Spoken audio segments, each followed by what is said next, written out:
భారతదేశంలోనే ఆంధ్రప్రదేశ్ అంటే ఒక రకమైనటువంటి సోదర భావంతో కులం, మతం, వర్గం భేదం లేకుండా అందరూ కలిసికట్టుగా ఉండేటువంటి ఈ భారతదేశం, ముఖ్యంగా ఎన్టీఆర్ జిల్లాలో ఇదొక మంచి సాంప్రదాయం.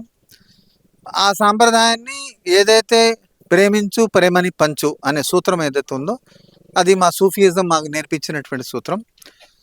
కావున ఇక్కడ మతం అనేది కాదు గొప్పతనం. మనకు తోచిన దాంట్లో మంచి పని చేయడానికి ముందుండాలి. నేను ఒకటే చెప్తున్నా, కోగండు సత్యం గారిని, సత్యాన్ని ఎప్పుడు ఎవరు అంతం చేయలేరు, ఎవరిని అది కళలో కూడా జరగదు.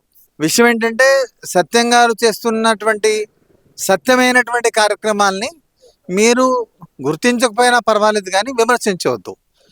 మీరు ఆదర్శంగా తీసుకొని ఇంకో నలుగురికి ఇంకా ఆయన కంటే ఎక్కువ సహాయం చేయడానికి అవకాశం ఉంటే చేయండి తప్పనిసరిగా.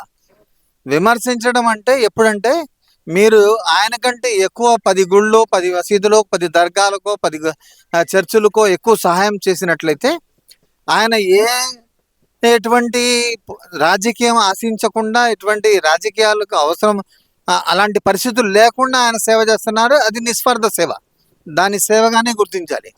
ఇక్కడ స్వార్థంతో ఏదో ఎలక్షన్ వచ్చినప్పుడు జనాలకి ఒక ఆకర్షణ చేసే విధంగా ఒక సేవకుడు మనకు వచ్చేసాడు, అబ్బో ఇంతకంటే ధనవంతుడు మాకు ఇంకెవరు ఈ నియోజకవర్గానికి రాలేరు.